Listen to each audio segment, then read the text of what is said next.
The Return of Sherlock Holmes by Sir Arthur Conan Doyle. The Adventure of Charles Augustus Milverton, Part 1. It is years since the incidents of which I speak took place, and yet it is with diffidence that I allude to them.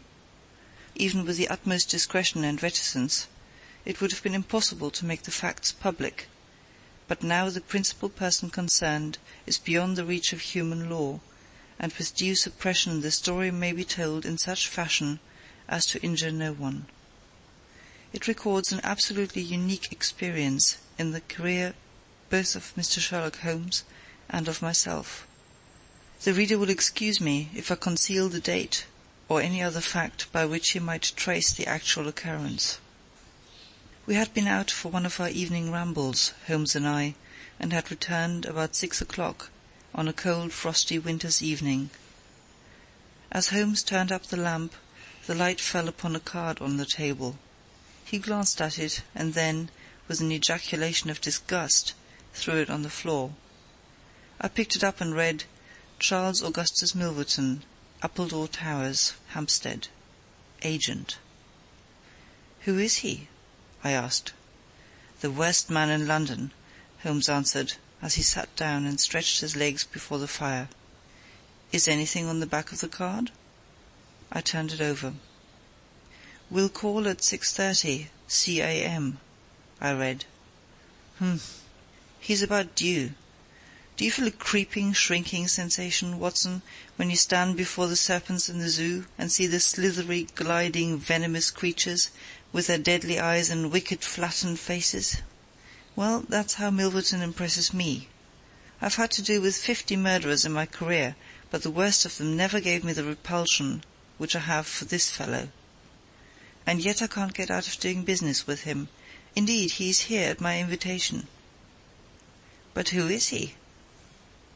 "I'll tell you, Watson. He is the king of all the blackmailers. Heaven help the man, and still more the woman, whose secret and reputation come into the power of Milverton. With his smiling face and a heart of marble, he will squeeze and squeeze until he has drained them dry. The fellow's a genius in his way, and would have made his mark in some more savoury trade. His method is as follows. He allows it to be known that he is prepared to pay very high sums for letters which compromise people of wealth and position. He receives these wares not only from treacherous valets or maids, but frequently from genteel ruffians who have gained the confidence and affection of trusting women. He deals with no niggard hand. I happen to know that he paid £700 to a footman for a note 2 lines in length, and that the ruin of a noble family was the result. Everything which is in the market goes to Milverton, and there are hundreds in this great city who turn white at his name. No one knows where his grip may fall, for he is far too rich and far too cunning to work from hand to mouth. He will hold a card back for years in order to play it at the moment when the stake is best worth winning. I have said that he is the worst man in London, and I would ask you, how could one compare the ruffian who in hot blood bludgeons his mate with this man who methodically and at his leisure tortures the soul and wrings the nerves in order to add to his already swollen money-bags? I had seldom heard my friend speak with such intensity of feeling. "But surely," said I, "the fellow must be within the grasp of the law." "Technically, no doubt, but practically not. What would it profit a woman, for example, to get him a few months' imprisonment if her own ruin must immediately follow? His victims dare not hit back. If ever he blackmailed an innocent person, then indeed we should have him, but he is as cunning as the evil one. No, we must find other ways to fight him." "And why is he here?" "Because an illustrious client has placed her piteous case in my hands. It is the Lady Eva Blackwell, the most beautiful debutante of last season. She is to be married in a fortnight to the Earl of Dovercourt. This fiend has several imprudent letters, imprudent, Watson, nothing worse, which were written to an impecunious young squire in the country. They would suffice to break off the match. Milverton will send the letters to the Earl unless a large sum of money is paid him. I have been commissioned to meet him and to make the best terms I can." At that instant there was a clatter and a rattle in the street below. Looking down, I saw a stately carriage and pair, the brilliant lamps gleaming on the glossy haunches of the noble chestnuts. A footman opened the door, and a small stout man in a shaggy astrakhan overcoat descended. A minute later he was in the room.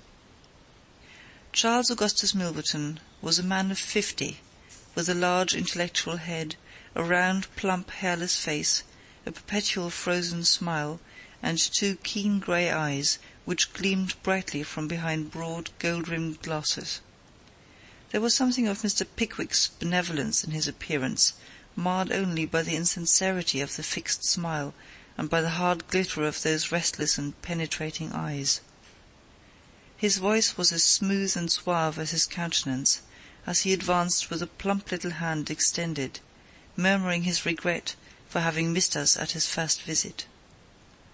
Holmes disregarded the outstretched hand, and looked at him with a face of granite.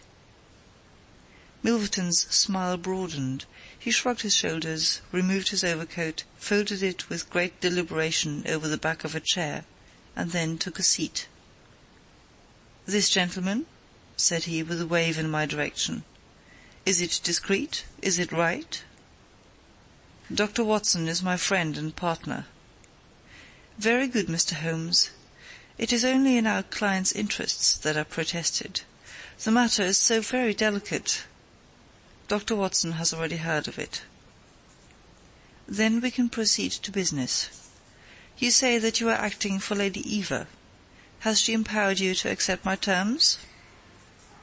"What are your terms?" £7,000. "And the alternative?" "My dear sir, it is painful for me to discuss it, but if the money is not paid on the 14th, there certainly will be no marriage on the 18th. His insufferable smile was more complacent than ever. Holmes thought for a little. "You appear to me," he said at last, "to be taking matters too much for granted. I am of course familiar with the contents of these letters. My client will certainly do what I may advise.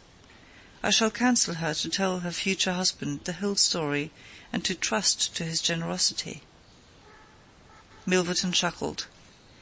"You evidently do not know the Earl," said he.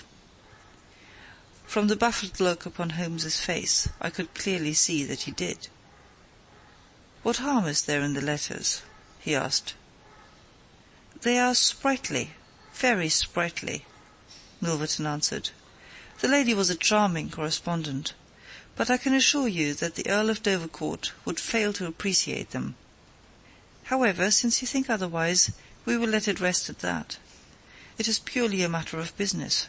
If you think that it is in the best interests of your client that these letters should be placed in the hands of the Earl, then you would indeed be foolish to pay so large a sum of money to regain them." He rose and seized his astrakhan coat. Holmes was grey with anger and mortification. "Wait a little," he said. "You go too fast. We should certainly make every effort to avoid scandal in so delicate a matter." Milverton relapsed into his chair. "I was sure that you would see it in that light," he purred. "At the same time," Holmes continued, "Lady Eva is not a wealthy woman. I assure you that £2,000 would be a drain upon her resources, and that the sum you name is utterly beyond her power.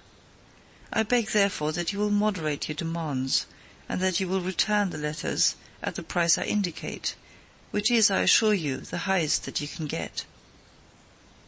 Milverton's smile broadened, and his eyes twinkled humorously. "I am aware that what you say is true about the lady's resources," said he. "At the same time, you must admit that the occasion of a lady's marriage is a very suitable time for her friends and relatives to make some little effort upon her behalf. They may hesitate as to an acceptable wedding present. Let me assure them that this little bundle of letters would give more joy than all the candelabra and butter dishes in London. "It is impossible," said Holmes. Dear me, how unfortunate," cried Milverton, taking out a bulky pocket-book. "I cannot help thinking that ladies are ill-advised in not making an effort. Look at this." He held up a little note with the coat of arms upon the envelope. "That belongs to... well, perhaps it is hardly fair to tell the name until tomorrow morning, but at that time it will be in the hands of the lady's husband. And all because she will not find a beggarly sum which she could get by turning her diamonds into paste. It is such a pity. Now, you remember the sudden end of the engagement between the Honourable Miss Miles and Colonel Dorking? Only 2 days before the wedding there was a paragraph in the Morning Post to say that it was all off. And why? It is almost incredible, but the absurd sum of £1,200 would have settled the whole question. Is it not pitiful? And here I find you, a man of sense, boggling about terms, when your client's future and honour are at stake. You surprise me, Mr. Holmes." "What I say is true," Holmes answered. "The money cannot be found. Surely it is better for you to take the substantial sum which I offer than to ruin this woman's career, which can profit you in no way." "There you make a mistake, Mr. Holmes. An exposure would profit me indirectly, at a considerable extent. I have 8 or 10 similar cases maturing. If it was circulated among them that I had made a severe example of the Lady Eva, I should find all of them much more open to reason. You see my point?" Holmes sprang from his chair. "Get behind him, Watson. Don't let him out. Now, sir, let us see the contents of that notebook." Milverton had glided as quick as a rat to the side of the room and stood with his back against the wall. Mr. Holmes," he said, turning the front of his coat and exhibiting the butt of a large revolver, which projected from the inside pocket. "I have been expecting you to do something original. This has been done so often, and what good has ever come from it? I assure you that I am armed to the teeth, and I am perfectly prepared to use my weapons, knowing that the law will support me. Besides, your supposition that I would bring the letters here in a notebook is entirely mistaken. I would do nothing so foolish. And now, gentlemen, I have 1 or 2 little interviews this evening, and it is a long drive to Hampstead." He stepped forward, took up his coat, laid his hand on his revolver, and turned to the door. I picked up a chair, but Holmes shook his head, and I laid it down again. With a bow, a smile, and a twinkle, Milverton was out of the room, and a few minutes after we heard the slam of the carriage door and the rattle of the wheels as he drove away. Holmes sat motionless by the fire, his hands buried deep in his trouser pockets, his chin sunk upon his breast, his eyes fixed upon the glowing embers. For half an hour he was silent and still. Then, with the gesture of a man who has taken his decision, he sprang to his feet and passed into his bedroom. A little later a rakish young workman, with a goatee beard and a swagger, lit his clay pipe at the lamp before descending into the street. "I'll be back some time, Watson," said he, and vanished into the night. I understood that he had opened his campaign against Charles Augustus Milverton, but I little dreamed the strange shape which that campaign was destined to take. For some days Holmes came and went at all hours in his attire, but beyond a remark that his time was spent at Hampstead, and that it was not wasted, I knew nothing of what he was doing. At last, however, on a wild, tempestuous evening, when the wind screamed and rattled against the windows, he returned from his last expedition, and having removed his disguise, he sat before the fire and laughed heartily in his silent inward fashion. "You would not call me a marrying man, Watson?" "No, indeed." "You'll be interested to hear that I'm engaged." "My dear fellow, I to Milverton's housemaid." "Good heavens, Holmes!" I wanted information, Watson. Surely you have gone too far. It was a most necessary step. I am a plumber with a rising business, Escott by name. I have walked out with her each evening, and I have talked with her. Good heavens, those talks! However, I have got all I wanted. I know Milverton's house as I know the palm of my hand. But the girl, Holmes? He shrugged his shoulders. You can't help it, my dear Watson. You must play your cards as best you can when such a stake is on the table. However, I rejoice to say that I have a hated rival who will certainly cut me out the instant my back is turned. What a splendid night it is! You like this weather? It suits my purpose. Watson, I mean to burgle Milverton's house tonight. I had a catching of the breath, and my skin went cold at the words, which were slowly uttered in a tone of concentrated resolution. As a flash of lightning in the light shows up in an instant every detail of a wild landscape, so at one glance I seemed to see every possible result of such an action. The detection, the capture, the honoured career ending in irreparable failure and disgrace, my friend himself lying at the mercy of the odious Milverton. For heaven's sake, Holmes, think what you are doing, I cried. My dear fellow, I have given it every consideration. I am never precipitate in my actions, nor would I adopt so energetic and indeed so dangerous a course, if any other were possible. Let us look at the matter clearly and fairly. I suppose that you will admit that the action is morally justifiable, though technically criminal. To burgle his house is no more than to forcibly take his pocket-book, an action in which you were prepared to aid me. I turned it over in my mind. Yes, I said, it is morally justifiable, so long as your object is to take no articles save those which are used for an illegal purpose. Exactly. Since it is morally justifiable, I have only to consider the question of personal risk. Surely a gentleman should not lay much stress upon this, when a lady is in most desperate need of his help. You will be in such a false position. Well, that is part of the risk. There is no other possible way of regaining these letters. The unfortunate lady has not the money, and there are none of her people in whom she could confide. Tomorrow is the last day of grace, and unless we can get the letters tonight, this villain will be as good as his word, and will bring about her ruin. I must therefore abandon my client to her fate, or I must play this last card. Between ourselves, Watson, it's a sporting duel between this fellow Milverton and me. He had, as you saw, the best of the first exchanges, but my self-respect and my reputation are concerned to fight it to a finish. Well, I don't like it, but I suppose it must be, said I. When do we start? You are not coming. Then you are not going, said I. I give you my word of honour, and I never broke it in my life, that I will take a cab straight to the police station and give you away, unless you let me share this adventure with you. You can't help me. How do you know that? You can't tell what may happen. Anyway, my resolution is taken. Other people besides you have self-respect, and even reputations. Holmes had looked annoyed, but his brow cleared, and he clapped me on the shoulder.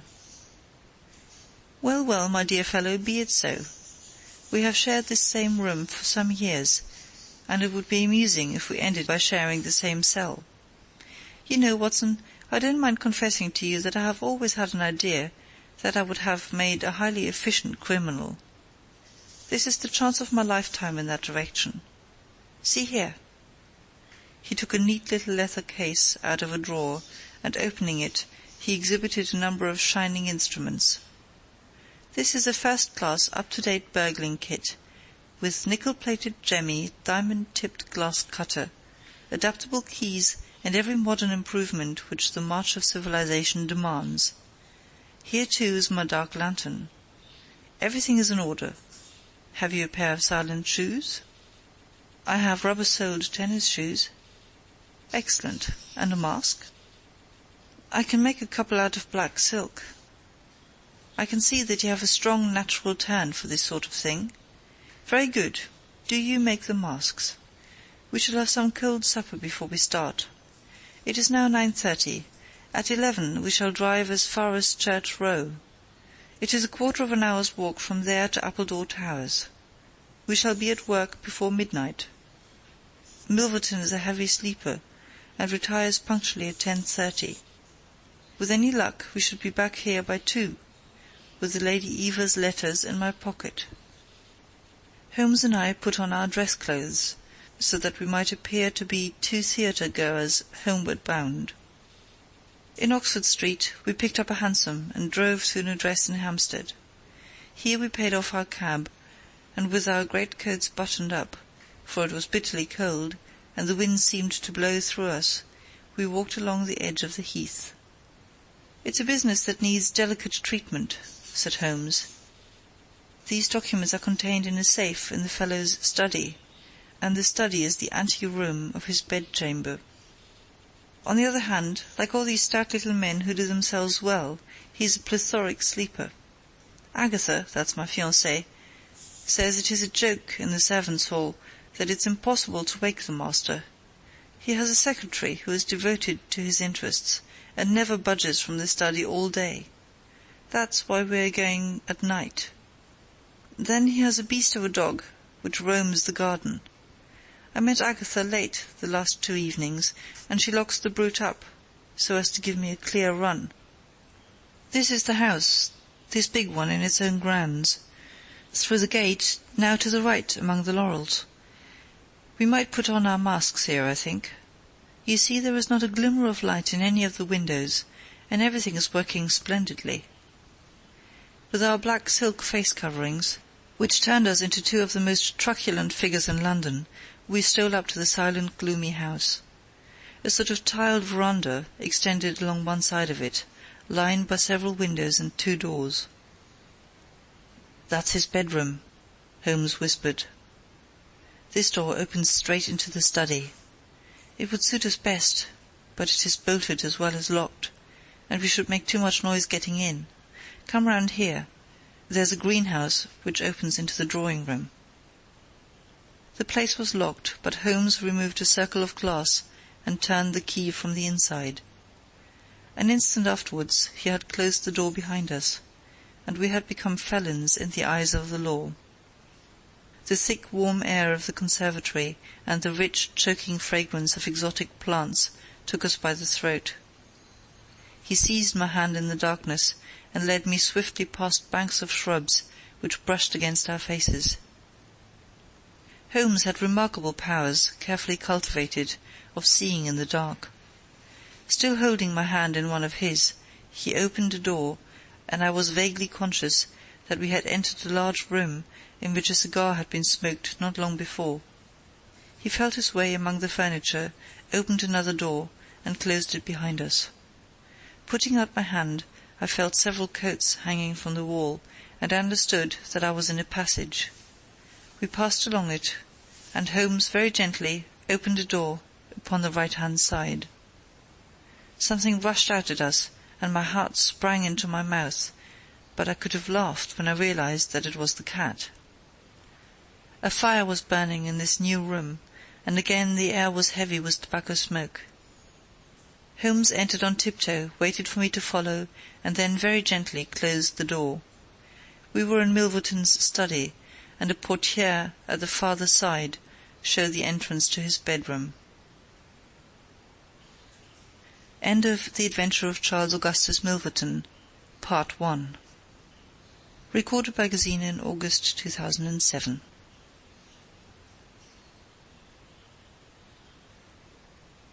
The Return of Sherlock Holmes by Sir Arthur Conan Doyle. The Adventure of Charles Augustus Milverton, Part 2. It was a good fire, and the room was illuminated by it. Near the door I saw the gleam of an electric switch, but it was unnecessary, even if it had been safe, to turn it on.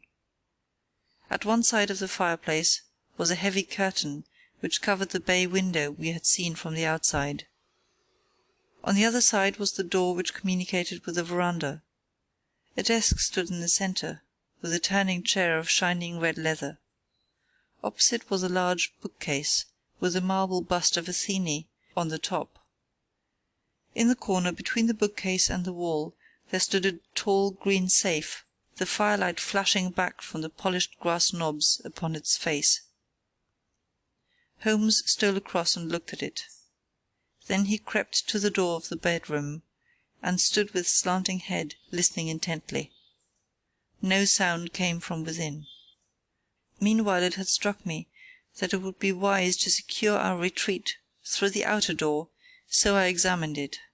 To my amazement it was neither locked nor bolted.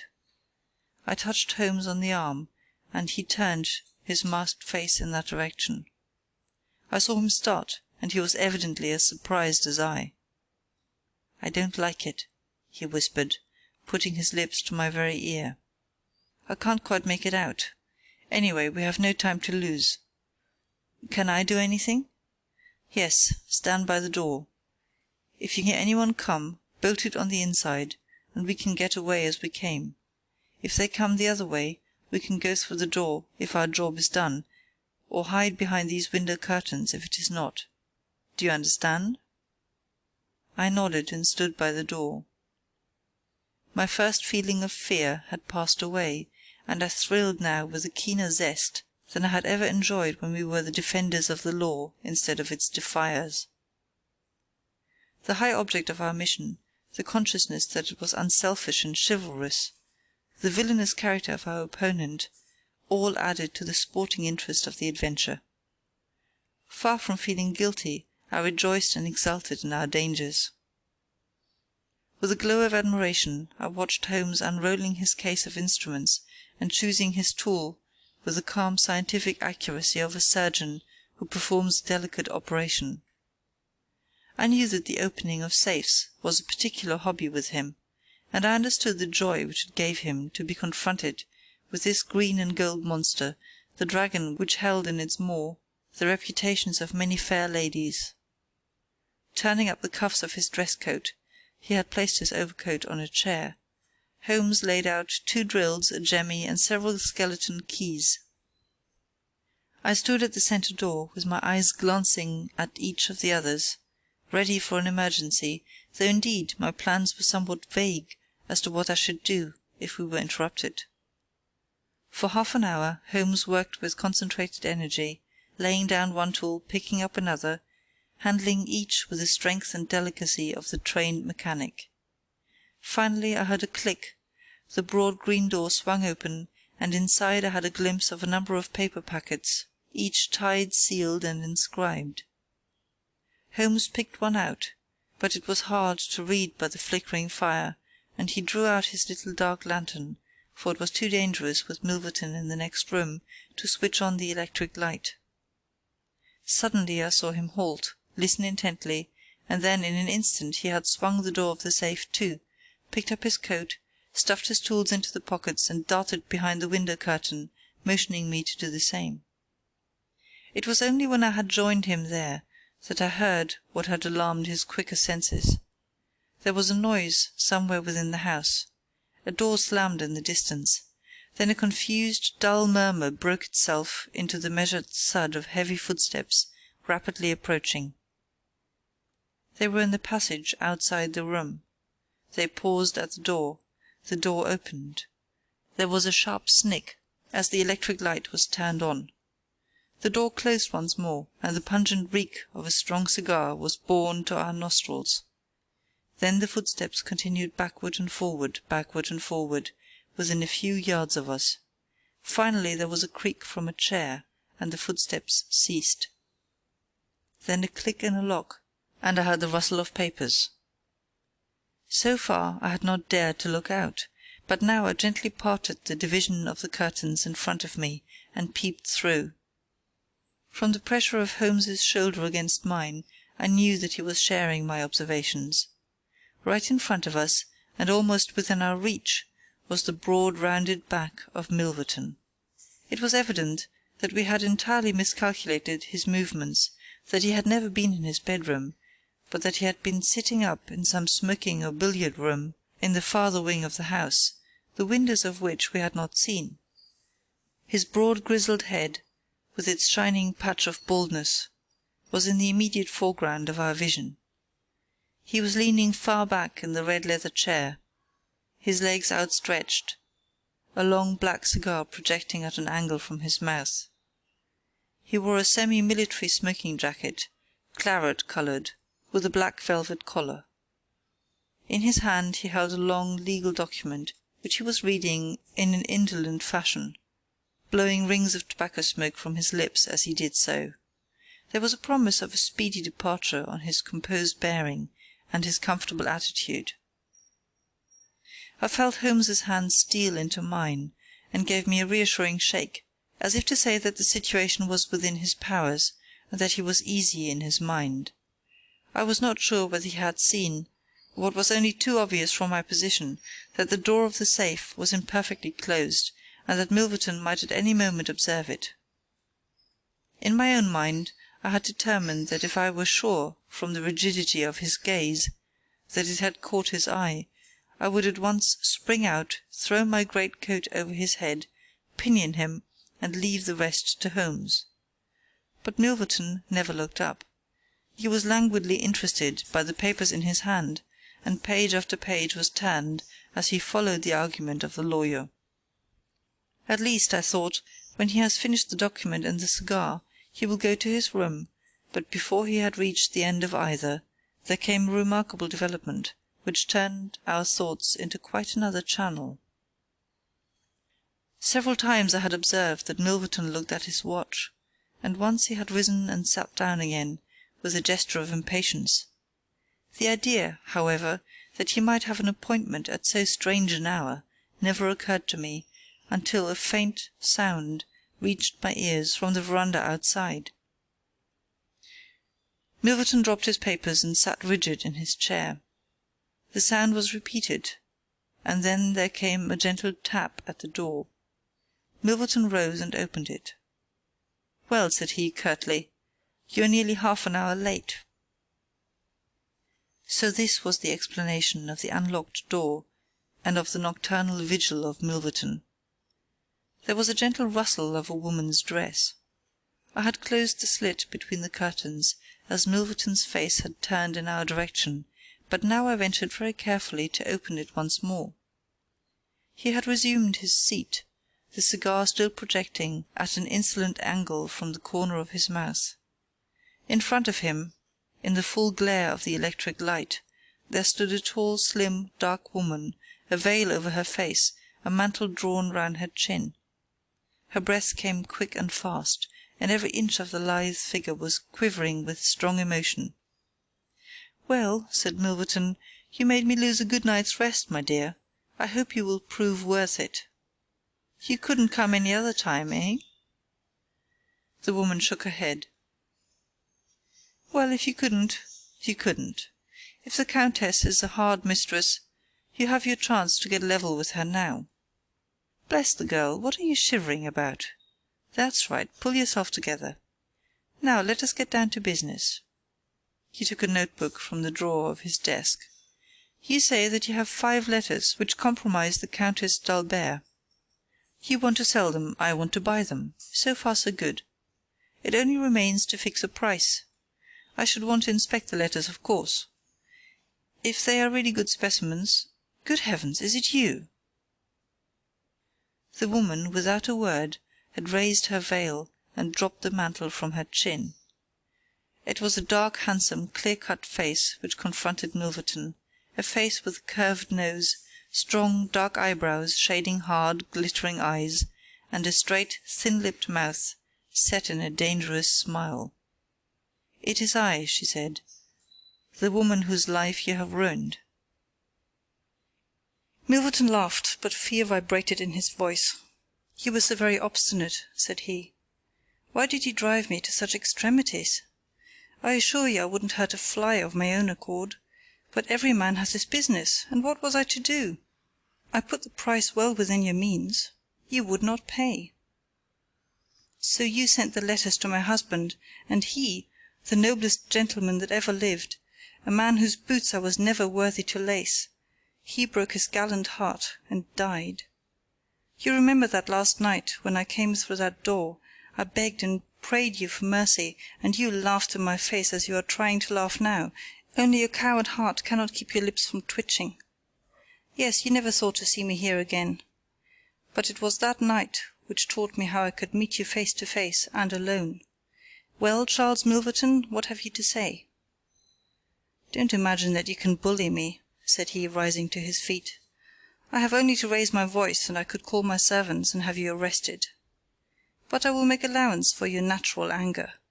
Leave the room at once, as you came, and I will say no more." The woman stood with her hand buried in her bosom, and the same deadly smile on her thin lips. "You will ruin no more lives as you have ruined mine. You will wring no more hearts as you wrung mine. I will free the world of a poisonous thing. Take that, you hound, and that, and that, and that!" She had drawn a little gleaming revolver and emptied barrel after barrel into Milverton's body, the muzzle within 2 feet of his shirt front. He shrank away and then fell forward upon the table, coughing furiously and clawing among the papers. Then he staggered to his feet, received another shot, and rolled upon the floor. "You've done me," he cried, and lay still. The woman looked at him intently, and ground her heel into his upturned face. She looked again, but there was no sound or movement. I heard a sharp rustle, the night air blew into the heated room, and the avenger was gone. No interference upon our part could have saved the man from his fate, but as the woman poured bullet after bullet into Milverton's shrinking body, I was about to spring out, when I felt Holmes's cold, strong grasp upon my wrist. I understood the whole argument of that firm, restraining grip, that it was no affair of ours, that justice had overtaken a villain, that we had our own duties and our own objects, which were not to be lost sight of. But hardly had the woman rushed from the room, when Holmes, with swift, silent steps, was over at the other door. He turned the key in the lock. At the same instant we heard voices in the house and the sound of hurrying feet. The revolver shots had roused the household. With perfect coolness Holmes slipped across to the safe, filled his 2 arms with bundles of letters, and poured them all into the fire. Again and again he did it, until the safe was empty. Someone turned the handle and beat upon the outside of the door. The letter which had been the messenger of death for Milverton lay all mottled with his blood upon the table. Holmes tossed it in among the blazing papers. Then he drew the key from the outer door, passed through after me, and locked it on the outside. "This way, Watson," said he. "We can scale the garden wall in this direction." I could not have believed that an alarm could have spread so swiftly. Looking back, the huge house was one blaze of light. The front door was open, and figures were rushing down the drive. The whole garden was alive with people, and one fellow raised a view-halloa as we emerged from the veranda and followed hard at our heels. Holmes seemed to know the grounds perfectly, and he threaded his way swiftly among a plantation of small trees, I close at his heels, and our foremost pursuer panting behind us. It was a 6-foot wall which barred our path, but he sprang to the top and over. As I did the same, I felt the hand of the man behind me grab at my ankle, but I kicked myself free and scrambled over a grass-strewn coping. I fell upon my face among some bushes, but Holmes had me on my feet in an instant, and together we dashed away across the huge expanse of Hampstead Heath. We had run 2 miles, I suppose, before Holmes at last halted and listened intently. All was absolute silence behind us. We had shaken off our pursuers and were safe. We had breakfasted and were smoking our morning pipe on the day after the remarkable experience which I have recorded, when Mr. Lestrade, of Scotland Yard, very solemn and impressive, was ushered into our modest sitting-room. "Good morning, Mr. Holmes," said he. "Good morning. May I ask if you are very busy just now?" "Not too busy to listen to you." "I thought that, perhaps, if you had nothing particular on hand, you might care to assist us in a most remarkable case, which occurred only last night at Hampstead." "Dear me," said Holmes, "what was that?" "A murder, a most dramatic and remarkable murder. I know how keen you are upon these things. and I would take it as a great favour if you would step down to Appledore Towers and give us the benefit of your advice. It is no ordinary crime. We have had our eyes upon this Mr. Milverton for some time, and, between ourselves, he was a bit of a villain. He is known to have held papers which he used for blackmailing purposes. These papers have all been burned by the murderers. No article of value was taken, as it is probable that the criminals were men of good position, whose sole object was to prevent social exposure. "Criminals?" said Holmes. "Plural?" "Yes, there were 2 of them. They were as nearly as possible captured red-handed. We have their footmarks, we have their description. It's 10 to 1 that we trace them. The first fellow was a bit too active, but the second was caught by the under-gardener and only got away after a struggle. He was a middle-sized, strongly built man, square jaw, thick neck, moustache, a mask over his eyes."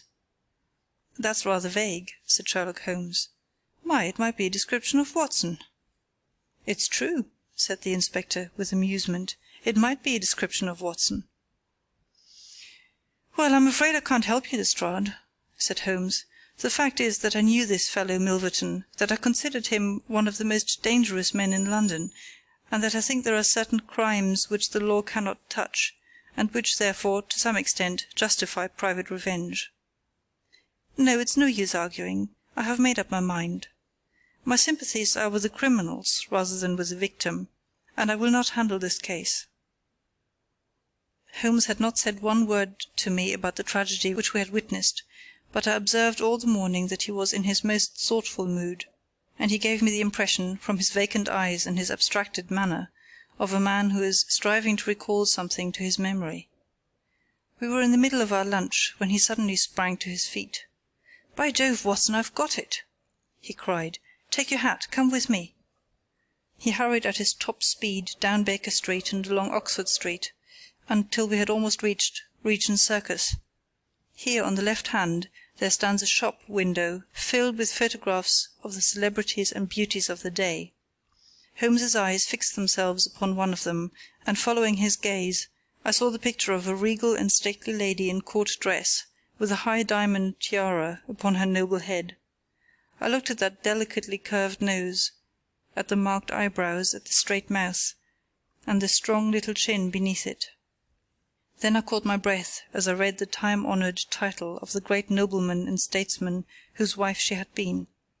My eyes met those of Holmes, and he put his finger to his lips as we turned away from the window.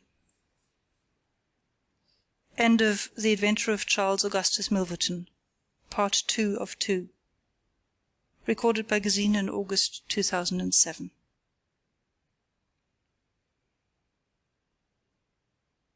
The Return of Sherlock Holmes, by Sir Arthur Conan Doyle, Adventure of the Six Napoleons, Part A. It was no very unusual thing for Mr. Lestrade, of Scotland Yard, to look in upon us of an evening, and his visits were welcome to Sherlock Holmes, for they enabled him to keep in touch with all that was going on at the police headquarters. In return for the news which Lestrade would bring, Holmes was always ready to listen with attention to the details of any case upon which the detective was engaged, and was able occasionally, without any active interference, to give some hint or suggestion drawn from his own vast knowledge and experience. On this particular evening Lestrade had spoken of the weather and the newspapers. Then he had fallen silent, puffing thoughtfully at his cigar. Holmes looked keenly at him. "Anything remarkable on hand?" he asked. "Oh no, Mr. Holmes, nothing very particular." "Then tell me about it." Lestrade laughed. "Well, Mr. Holmes, there is no use denying that there is something on my mind. And yet it is such an absurd business that I hesitated to bother you about it. On the other hand, although it is trivial, it is undoubtedly queer, and I know that you have a taste for all that is out of the common. But in my opinion it comes more in Dr. Watson's line than ours." "Disease?" said I. "Madness, anyhow. And a queer madness, too. You wouldn't think there was anyone living at this time of day who had such a hatred of Napoleon I that he would break any image of him that he could see." Holmes sank back in his chair. "That's no business of mine," said he. "Exactly. That's what I said. But then, when the man commits burglary in order to break images which are not his own, that brings it away from the doctor and on to the policeman." Holmes sat up again. "Burglary! This is more interesting. Let me hear the details." Lestrade took out his official notebook and refreshed his memory from its pages. "The first case was reported 4 days ago," said he. "It was at the shop of Morse Hudson, who has a place for the sale of pictures and statues in the Kennington Road. The assistant had left the front shop for an instant when he heard a crash, and hurrying in he found a plaster bust of Napoleon, which stood with several other works of art upon the counter, lying shivered into fragments. He rushed out into the road, but, although several passers-by declared that they had noticed a man run out of the shop, he could neither see anyone nor could he find any means of identifying the rascal. It seemed to be one of those senseless acts of hooliganism which occur from time to time, and it was reported to the constable on the beat as such. The plaster cast was not worth more than a few shillings, and the whole affair appeared to be too childish for any particular investigation. The second case, however, was more serious and also more singular. It occurred only last night. In Kennington Road, and within a few hundred yards of Morse Hudson's shop, there lives a well-known medical practitioner, named Dr. Barnicot, who has one of the largest practices upon the south side of the Thames. His residence and principal consulting room is at Kennington Road, but he has a branch surgery and dispensary at Lower Brixton Road, 2 miles away. This Dr. Barnicot is an enthusiastic admirer of Napoleon, and his house is full of books, pictures, and relics of the French Emperor. Some little time ago he purchased from Morse Hudson 2 duplicate plaster casts of the famous head of Napoleon by the French sculptor Devine. One of these he placed in his hall in the house at Kennington Road, and the other on the mantelpiece of the surgery at Lower Brixton. Well, when Dr. Barnicot came down this morning he was astonished to find that his house had been burgled during the night, but that nothing had been taken save the plaster head from the hall. It had been carried out and had been dashed savagely against the garden wall, under which its splintered fragments were discovered. Holmes rubbed his hands. "This is certainly very novel," said he. "I thought it would please you. But I have not got to the end yet. Dr. Barnicot was due at his surgery at 12 o'clock, and you can imagine his amazement when, on arriving there, he found that the window had been opened in the night, and that the broken pieces of his second bust were strewn all over the room. It had been smashed to atoms where it stood. In neither case were there any signs which could give us a clue as to the criminal or lunatic who had done the mischief. Now, Mr. Holmes, you have got the facts." "They are singular, not to say grotesque," said Holmes. "May I ask whether the 2 busts smashed in Dr. Barnicot's rooms were the exact duplicates of the one which was destroyed in Morse Hudson's shop?" "They were taken from the same mould." "Such a fact must tell against the theory that the man who breaks them is influenced by any general hatred of Napoleon. Considering how many hundreds of statues of the great emperor must exist in London, it is too much to suppose such a coincidence as that a promiscuous iconoclast should chance to begin upon 3 specimens of the same bust." "Well, I thought as you do," said Lestrade. "On the other hand, this Morse Hudson is the purveyor of busts in that part of London, and these 3 were the only ones which had been in his shop for years. So, although, as you say, there are many hundreds of statues in London, it is very probable that these 3 were the only ones in that district. Therefore, a local fanatic would begin with them. What do you think, Dr. Watson?" "There are no limits to the possibilities of monomania," I answered. "There is the condition which the modern French psychologists have called the idée fixe, which may be trifling in character, and accompanied by complete sanity in every other way. A man who had read deeply about Napoleon, or who had possibly received some hereditary family injury through the Great War, might conceivably form such an idée fixe, and under its influence be capable of any fantastic outrage." "That won't do, my dear Watson," said Holmes, shaking his head, "for no amount of idée fixe would enable your interesting monomaniac to find out where these busts were situated." "Well, how do you explain it?" "I don't attempt to do so. I would only observe that there is a certain method in the gentleman's eccentric proceedings. For example, in Dr. Barnicot's hall, where a sound might arouse the family, the bust was taken outside before being broken, whereas in the surgery, where there was less danger of an alarm, it was smashed where it stood. The affair seems absurdly trifling, and yet I dare call nothing trivial when I reflect that some of my most classic cases have had the least promising commencement. You will remember, Watson, how the dreadful business of the Abernethy family was first brought to my notice by the depth which the parsley had sunk into the butter upon a hot day. I can't afford, therefore, to smile at your 3 broken busts, Lestrade, and I shall be very much obliged to you if you will let me hear of any fresh developments of so singular a chain of events. The development for which my friend had asked came in a quicker and an infinitely more tragic form than he could have imagined. I was still dressing in my bedroom next morning when there was a tap at the door, and Holmes entered, a telegram in his hand. He read it aloud. "Come instantly, 131 Pitt Street, Kensington. Lestrade." "What is it, then?" I asked. "Don't know, maybe anything. But I suspect it is the sequel of the story of the statues. In that case our friend, the image breaker, has begun operations in another quarter of London. There's coffee on the table, Watson, and I have a cab at the door." In half an hour we had reached Pitt Street, a quiet little backwater just beside one of the briskest currents of London life. Number 131 was one of a row, all flat-chested, respectable, and most unromantic dwellings. As we drove up, we found the railings in front of the house lined by a curious crowd. Holmes whistled. "By George, it's attempted murder at the least. Nothing less will hold the London message boy. There's a deed of violence indicated in that fellow's round shoulders and outstretched neck. What's this, Watson? The top step's swilled down and the other one's dry. Footsteps enough, anyhow. Well, well, there's Lestrade at the front window, and we shall soon know all about it." The official received us with a very grave face and showed us into a sitting-room, where an exceedingly unkempt and agitated elderly man, clad in a flannel dressing-gown, was pacing up and down. He was introduced to us as the owner of the house, Mr. Horace Harker, of the Central Press Syndicate. "It's the Napoleon bust business again," said Lestrade.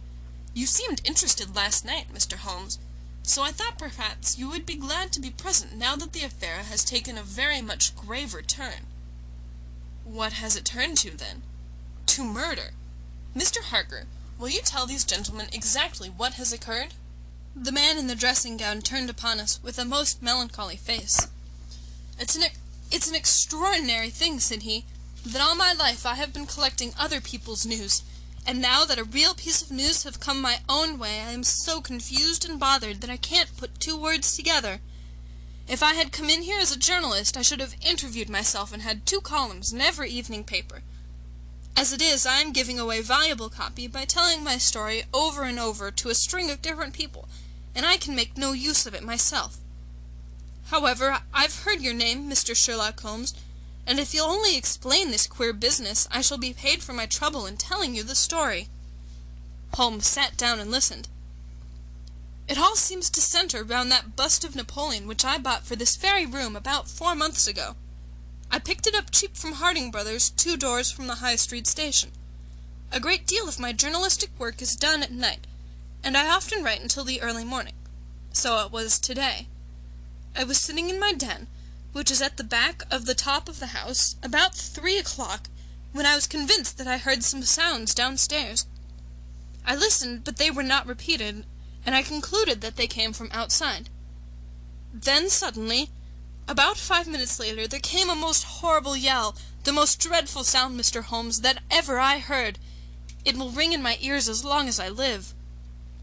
I sat frozen with horror for a minute or 2. Then I seized the poker and went downstairs. When I entered this room I found the window wide open, and I at once observed that the bust was gone from the mantelpiece. Why any burglar should take such a thing passes my understanding, for it was only a plaster cast, and of no real value whatever. You can see for yourself that anyone going out that open window could reach the front doorstep by taking a long stride. This was clearly what the burglar had done, so I went round and opened the door. Stepping out into the dark, I nearly fell over a dead man who was lying there. I ran back for a light, and there was the poor fellow, a great gash in his throat, and the whole place swimming in blood. He lay on his back, his knees drawn up, and his mouth horribly open. I shall see him in my dreams. I just had time to blow on my police whistle, and then I must have fainted, for I knew nothing more until I found the policeman standing over me in the hall." "Well, who was the murdered man?" asked Holmes. "There's nothing to show who he was," said Lestrade. "You shall see the body at the mortuary, but we have made nothing of it up to now. He is a tall man, sunburned, very powerful, not more than 30. He is poorly dressed, and yet does not appear to be a laborer. A horn-handled clasp knife was lying in a pool of blood beside him. Whether it was the weapon which did the deed, or whether it belonged to the dead man, I do not know. There was no name on his clothing, and nothing in his pockets save an apple, some string, a shilling map of London, and a photograph. Here it is. It was evidently taken by snapshot from a small camera. It represented an alert, sharp-featured simian man with thick eyebrows, and a very peculiar projection of the lower part of the face, like the muzzle of a baboon." "And what became of the bust?" asked Holmes, after a very careful study of this picture. "We had news of it just before you came. It has been found in the front garden of an empty house in Camden House Road. It was broken into fragments. I am going round now to see it. Will you come?" "Certainly. I must just take one look round." He examined the carpet and the window. "The fellow had either very long legs or was a most active man," said he. "With an area beneath, it was no mean feat to reach that window ledge and open that window. Getting back was comparatively simple. Are you coming with us to see the remains of your bust, Mr. Harker?" The disconsolate journalist had seated himself at a writing table.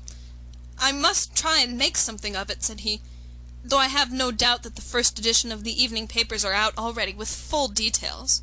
It's like my luck. You remember when the Stand fell at Doncaster? Well, I was the only journalist in the Stand, and my journal the only one that had no account of it, for I was too shaken to write it. And now I'll be too late, with a murder done on my own doorstep." As we left the room we heard his pen travelling shrilly over the fool's cap. The spot where the fragments of the bust had been found was only a few hundred yards away. For the first time our eyes rested upon the presentiment of the great emperor, which seemed to raise such frantic and destructive hatred in the mind of the unknown. It lay scattered in splintered shards upon the grass. Holmes picked up several of them and examined them carefully. I was convinced from his intent face and his purposeful manner that at last he was upon a clue. "Well?" asked Lestrade. Holmes shrugged his shoulders. "We have a long way to go yet," said he. And yet, well, we have some suggestive facts to act upon. The possession of this trifling bust was worth more in the eyes of this strange criminal than a human life. That is one point. Then there is the singular fact that he did not break it in the house, or immediately outside the house, if to break it was his sole object.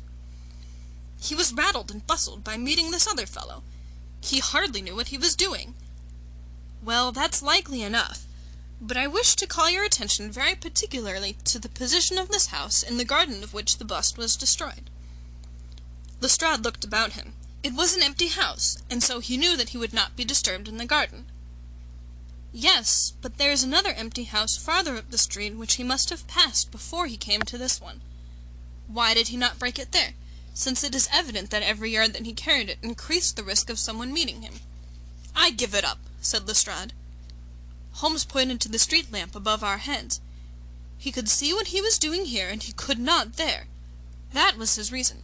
"By Jove, that's true," said the detective. "Now that I come to think of it, Dr. Barnicot's bust was broken not far from his red lamp.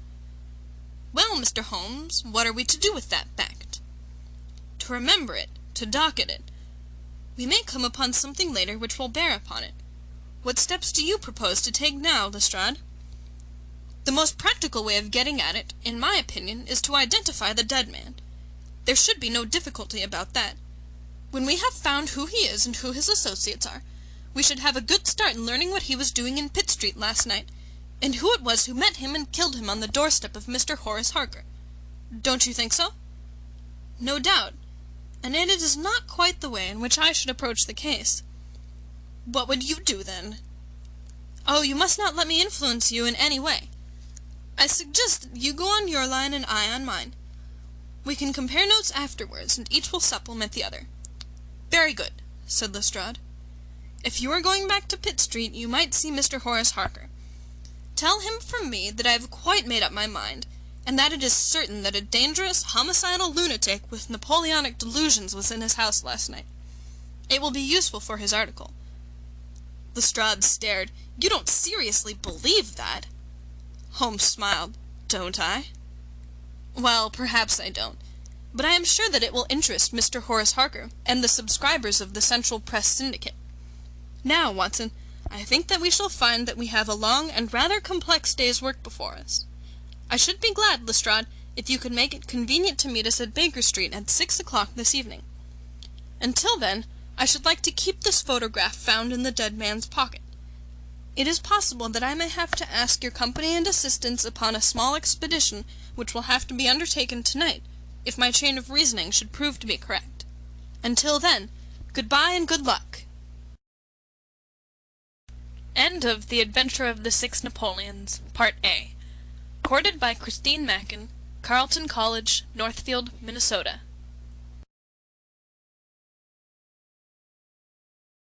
Return of Sherlock Holmes, by Sir Arthur Conan Doyle. The Adventure of the Six Napoleons, Part B.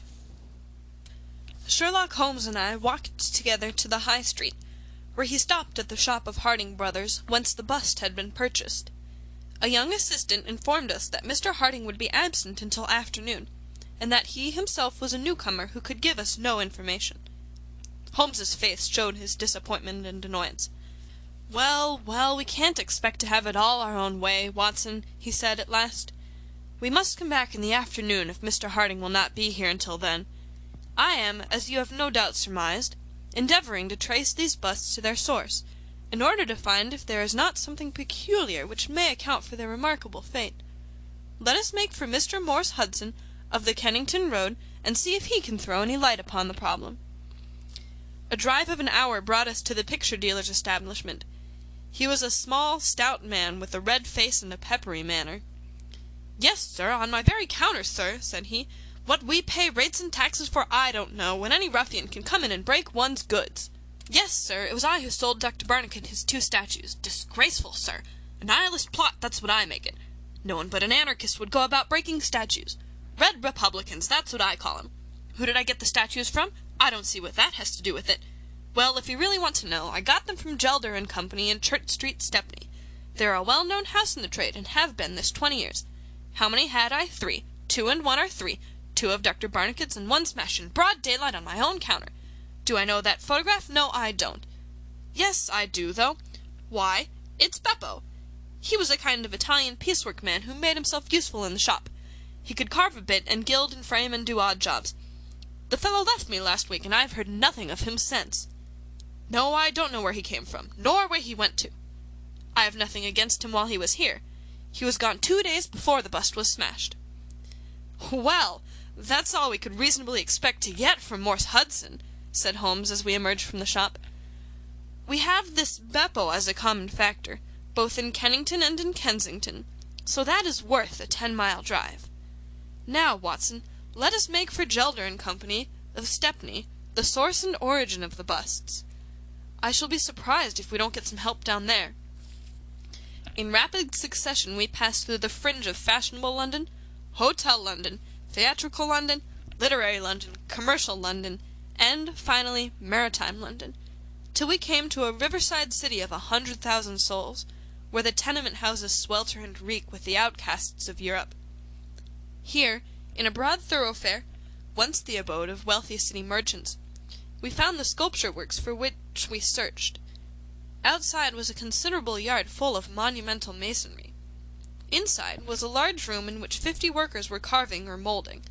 The manager, a big, blond German, received us civilly and gave a clear answer to all Holmes' questions. A reference to his books showed that hundreds of casts had been taken from a marble copy of Devine's head of Napoleon, but that the 3 which had been sent to Morse Hudson a year or so before had been half of a batch of 6, the other 3 being sent to Harding Brothers of Kensington. There was no reason why those 6 should be different to any of the other casts. He could suggest no possible cause why anyone should wish to destroy them. In fact, he laughed at the idea. The wholesale price was 6 shillings, but the retailer got 12 or more. The cast was taken in 2 moulds from each side of the face, and then these 2 profiles of plaster of Paris were joined together to make the complete bust. The work was usually done by Italians in the room we were in. When finished, the busts were put on a table in the passage to dry, and afterwards stored. That was all he could tell us. But the production of the photograph had a remarkable effect upon the manager. His face flushed with anger, and his brows knotted over his blue Teutonic eyes. "Ah, the rascal!" he cried. "Yes, indeed, I know him very well. This has always been a respectable establishment, and the only time that we have ever had the police in it was over this very fellow. It was more than a year ago now. He knifed another Italian in the street, and then he came into the works with the police on his heels, and he was taken here. Beppo was his name. His second name I never knew. Served me right for engaging a man with such a face. But he was a good workman, one of the best." "What did he get?" "The man lived, and he got off with a year. I have no doubt he is out now, but he has not dared to show his nose here. We have a cousin of his here, and I dare say he could tell you where he is." "No, no," cried Holmes. "Not a word to the cousin, not a word, I beg you. The matter is very important, and the farther I go with it, the more important it seems to grow. When you referred in your ledger to the sale of those casts, I observed that the date was June 3rd of last year. Could you give me the date when Beppo was arrested?" "I could tell you roughly by the pay list," the manager answered. "Yes," he continued, after some turning over of pages. "He was paid last on May 20th. "Thank you," said Holmes. "I don't think that I need intrude upon your time and patience any more." With a last word of caution that he should say nothing as to our researches, we turned our faces westward once more. The afternoon was far advanced before we were able to snatch a hasty luncheon at a restaurant. A newsbill at the entrance announced, "Kensington outraged, murder by a madman," and the contents of the paper showed that Mr. Horace Harker had got his account into print after all. 2 columns were occupied with a highly sensational and flowery rendering of the whole incident. Holmes propped it against the cruet stand and read it while he ate. Once or twice he chuckled. "This is all right, Watson," said he. "Listen to this. It is satisfactory to know that there can be no difference of opinion upon this case, since Mr. Lestrade, one of the most experienced members of the official force, and Mr. Sherlock Holmes, the well-known consulting expert, have each come to the conclusion that the grotesque series of incidents, which have ended in so tragic a fashion, arrive from lunacy rather than from deliberate crime. No explanation save mental aberration can cover the facts. The press, Watson, is a most valuable institution if you only know how to use it. And now, if you have quite finished, we will hark back to Kensington and see what the manager of Harding Brothers has to say to the matter." The founder of that great emporium proved to be a brisk, crisp little person, very dapper and quick, with a clear head and a ready tongue. "Yes, sir, I've already read the account in the evening papers. Mr. Horace Harker is a customer of ours. We supplied him with the bust some months ago. We ordered 3 busts of that sort from Gelder and Company, of Stepney. They are all sold now." "To whom?" "Oh, I dare say by consulting our sales book we could very easily tell you. Yes, we have the entries here. 1 to Mr. Harker, you see, and 1 to Mr. Josiah Brown, of Laburnum Lodge, Laburnum Vale, Chiswick, and 1 to Mr. Sandford, of Lower Grove Road, Reading. No, I have never seen this face which you show me in the photograph. You would hardly forget it, would you, sir, for I have seldom seen an uglier. Have we any Italians on the staff?" "Yes, sir, we have several among our workpeople and cleaners. I dare say they might get a peep at that sales book if they wanted to. There is no particular reason for keeping a watch upon that book. Well, well, it's a very strange business, and I hope that you'll let me know if anything comes of your inquiries." Holmes had taken several notes during Mr. Harding's evidence, and I could see that he was thoroughly satisfied by the turn which affairs were taking. He made no remark, however, save that, unless we hurried, we should be late for our appointment with Lestrade.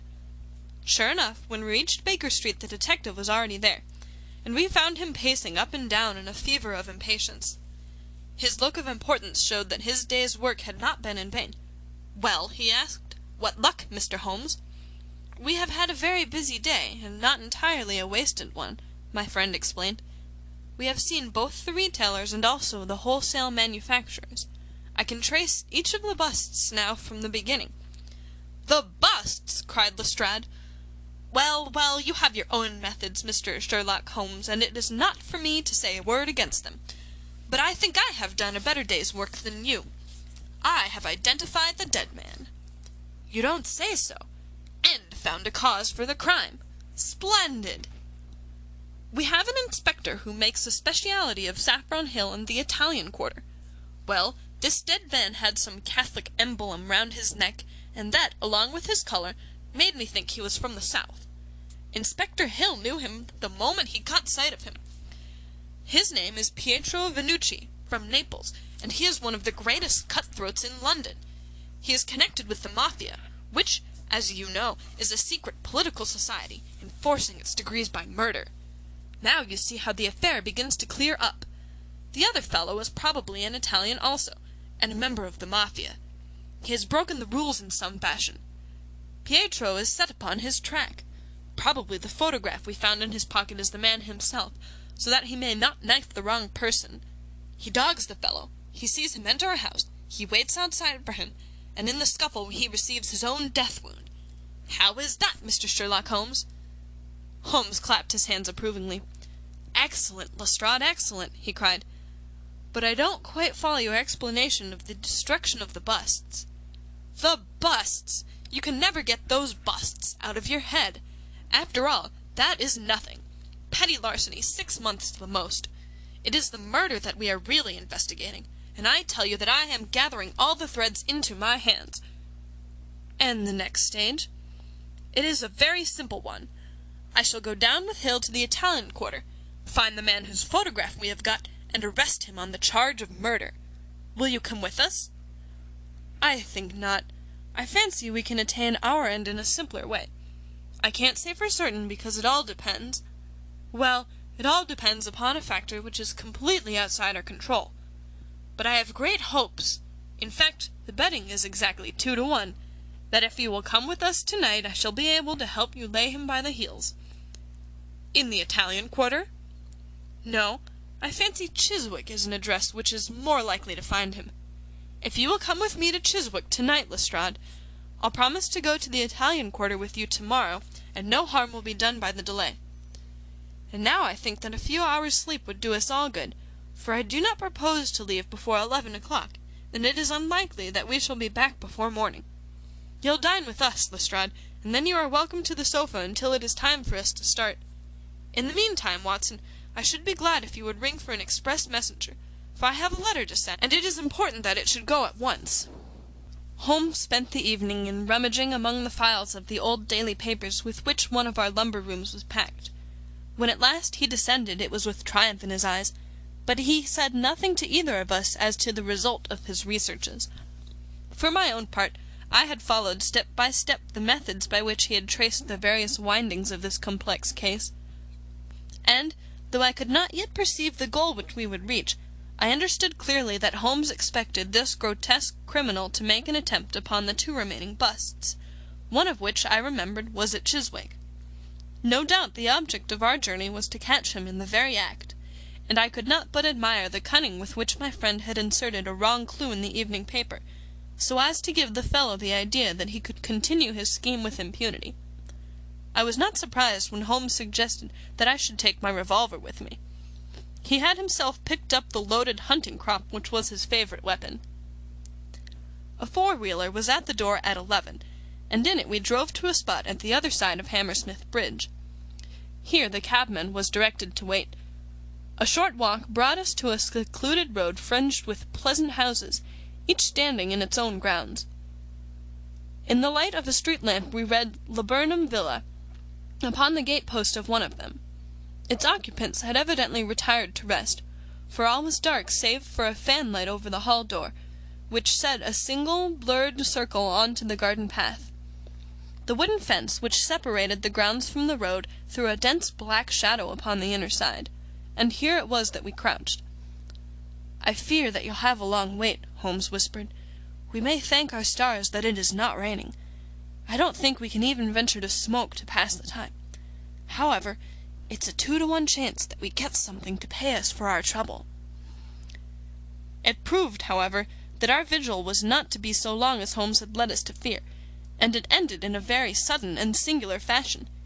In an instant, without the least sound to warn us of his coming, the garden gate swung open, and a lithe, dark figure, as swift and active as an ape, rushed up the garden path. We saw it whisk past the light thrown from over the door and disappear against the black shadow of the house. There was a long pause, during which we held our breath, and then a very gentle creaking sound came to our ears.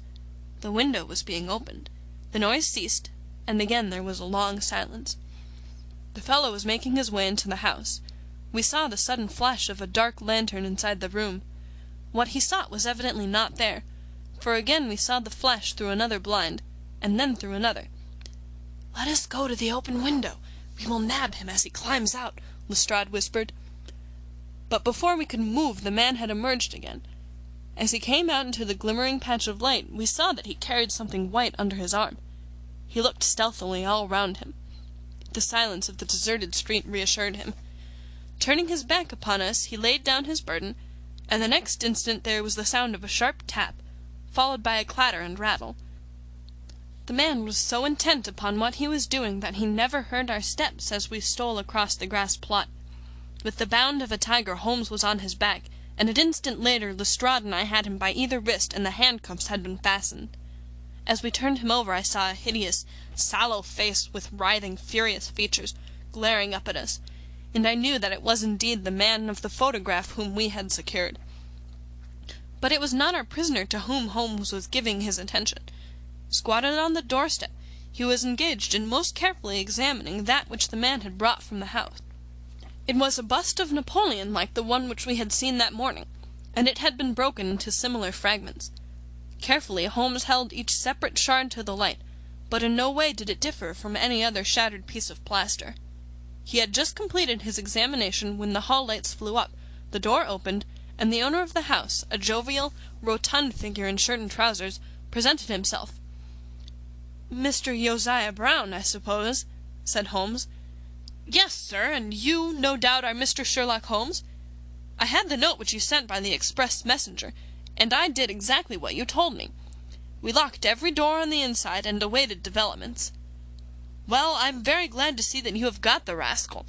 I hope, gentlemen, that you will come in and have some refreshment." However, Lestrade was anxious to get his man into safe quarters, and so within a few minutes our cab had been summoned, and we were all four upon our way to London.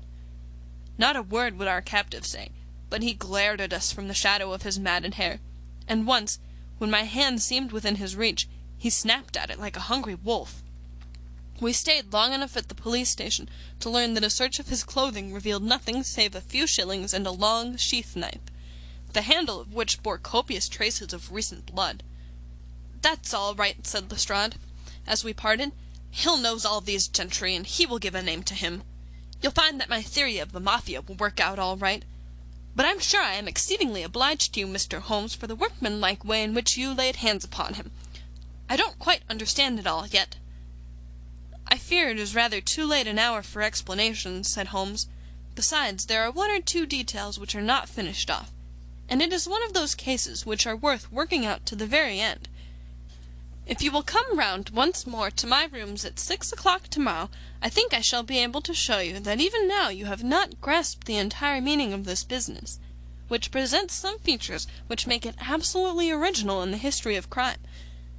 If ever I permit you to chronicle any more of my little problems, Watson, I foresee that you will enliven your pages by an account of the singular adventure of the Napoleonic busts." When we met again next evening, Lestrade was furnished with much information concerning our prisoner. His name, it appeared, was Beppo, second name unknown. He was a well-known ne'er-do-well among the Italian colony. He had once been a skilful sculptor and had earned an honest living, but he had taken to evil courses and had twice already been in jail. Once for a petty theft, and once, as we had already heard, for stabbing a fellow countryman. He could talk English perfectly well. His reasons for destroying the busts were still unknown, and he refused to answer any questions upon the subject. But the police had discovered that these same busts might very well have been made by his own hands, since he was engaged in this class of work at the establishment of Gelder and Company. To all this information, much of which we already knew, Holmes listened with polite attention, but I, who knew him so well, could clearly see that his thoughts were elsewhere. and I detected a mixture of mingled uneasiness and expectation beneath that mask which he was wont to assume. At last he started in his chair and his eyes brightened. There had been a ring at the bell.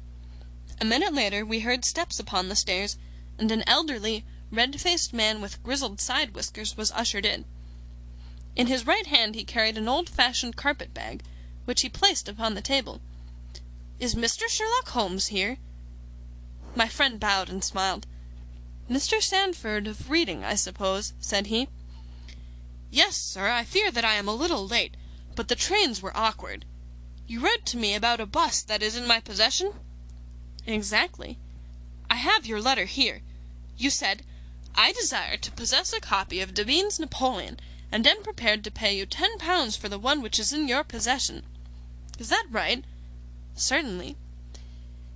"I was very much surprised at your letter, for I could not imagine how you knew that I owned such a thing." "Of course you must have been surprised, but the explanation is very simple. Mr. Harding, of Harding Brothers, said that they had sold you their last copy, and he gave me your address." "Oh, that was it, was it? Did he tell you what I paid for it?" "No, he did not." "Well, I'm an honest man, though not a very rich one. I only gave 15 shillings for the bust, and I think you ought to know that before I take £10 from you." "I am sure the scruple does you honour, Mr. Sandford, but I have named that price, and so I intend to stick to it." "Well, it is very handsome of you, Mr. Holmes. I brought the bust up with me as you asked me to do. Here it is."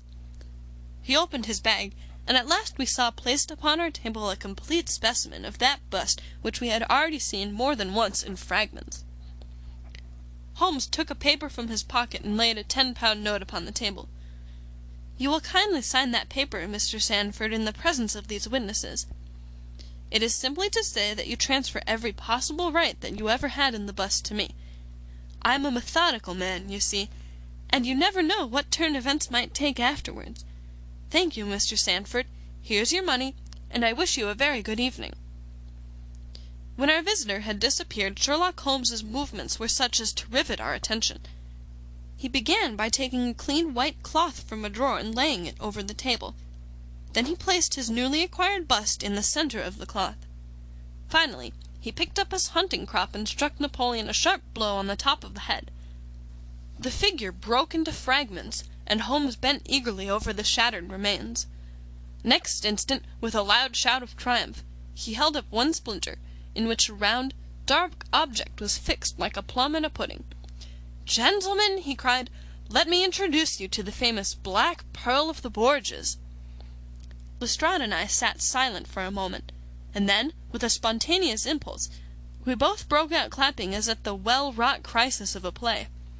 A flush of colour sprang to Holmes's pale cheeks, and he bowed to us like the master dramatist who receives the homage of his audience. It was at such moments that for an instant he ceased to be a reasoning machine, and betrayed his human love for admiration and applause.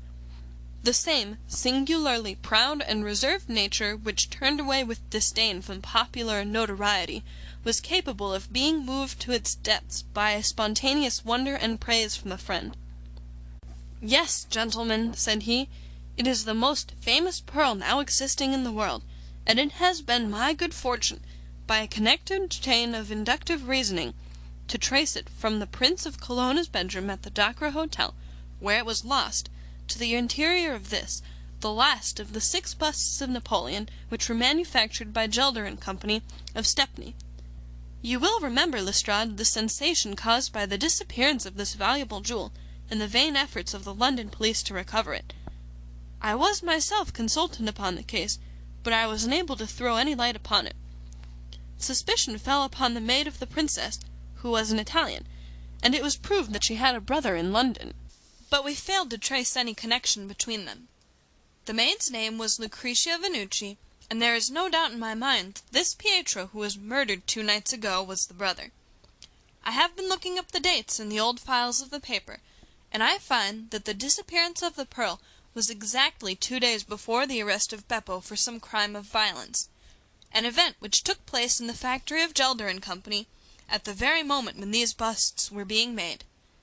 Now you clearly see the sequence of events, though you see them, of course, in the inverse order to the way in which they presented themselves to me.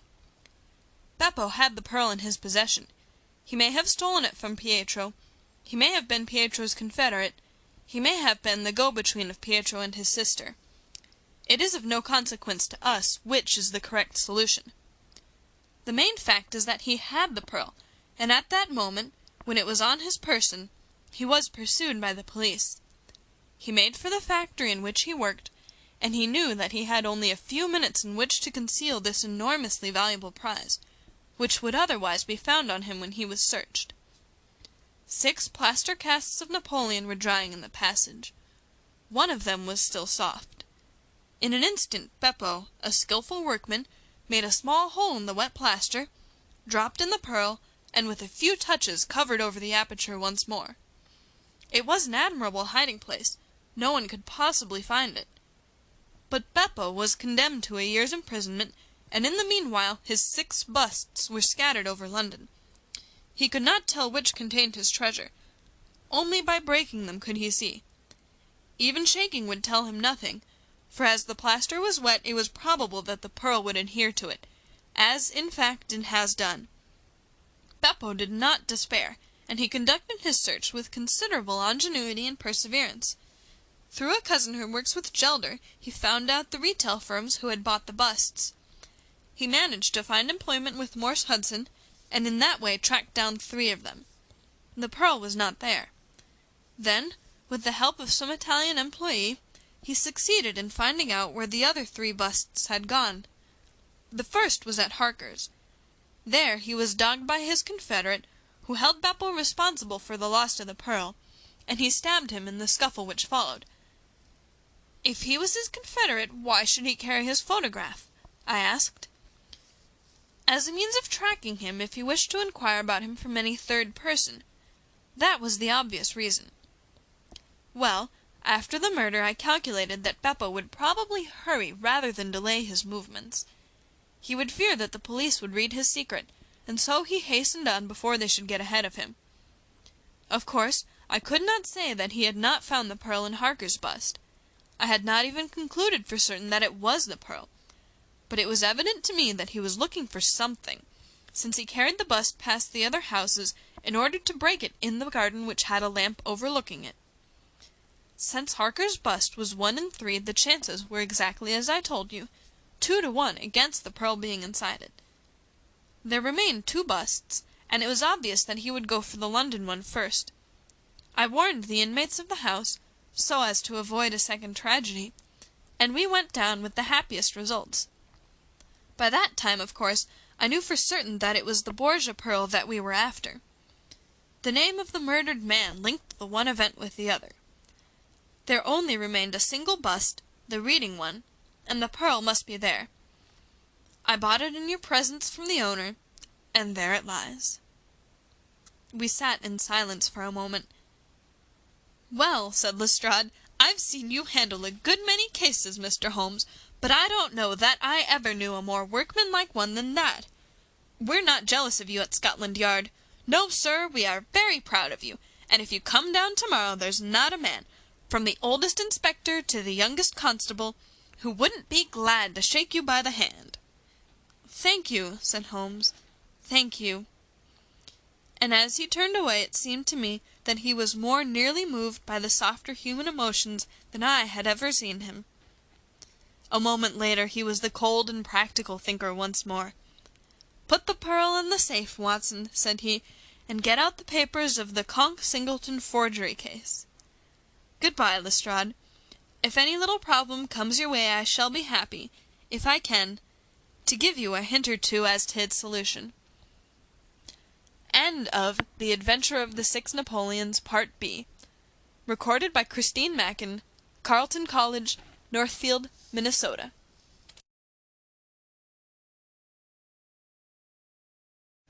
The Return of Sherlock Holmes by Sir Arthur Conan Doyle. The Adventure of the 3 Students, Part 1. It was in the year 95 that a combination of events, into which I need not enter, caused Mr. Sherlock Holmes and myself to spend some weeks in one of our great university towns. And it was during this time that the small but instructive adventure which I am about to relate befell us. It will be obvious that any details which would help the reader exactly to identify the college or the criminal would be injudicious and offensive. So painful a scandal may well be allowed to die out. With due discretion, the incident itself may, however, be described, since it serves to illustrate some of those qualities for which my friend was remarkable. I will endeavor in my statement to avoid such terms as would serve to limit the events to any particular place, or give a clue as to the people concerned. We were residing at the time in furnished lodgings close to a library where Sherlock Holmes was pursuing some laborious researches in the early English charters, researches which led to results so striking that they may be the subject of one of my future narratives. Here it was that one evening we received a visit from an acquaintance, Mr. Hilton Soames, tutor and lecturer at the College of St. Luke's. Mr. Soames was a tall, spare man of a nervous and excitable temperament. I had always known him to be restless in his manner, but on this particular occasion he was in such a state of uncontrollable agitation that it was clear something very unusual had occurred. "I trust, Mr. Holmes, that you can spare me a few hours of your valuable time. We have had a very painful incident at St. Luke's, and really, but for the happy chance of your being in town, I should have been at a loss what to do." "I am very busy now, and I desire no distractions," my friend answered. "I should much prefer that you called in the aid of the police." "No, no, my dear sir, such a course is utterly impossible. When once the law is evoked, it cannot be stayed again, and this is just one of those cases where, for the credit of the college, it is most essential to avoid scandal. Your discretion is as well known as your powers, and you are the one man in the world who can help me. I beg you, Mr. Holmes, to do what you can." My friend's temper had not improved since he had been deprived of the congenial surroundings of Baker Street. Without his scrapbooks, his chemicals, and his homely untidiness, he was an uncomfortable man. He shrugged his shoulders in ungracious acquiescence, while our visitor in hurried words and with much excitable gesticulation poured forth his story. "I must explain to you, Mr. Holmes, that tomorrow is the first day of the examination for the Fortescue Scholarship. I am one of the examiners.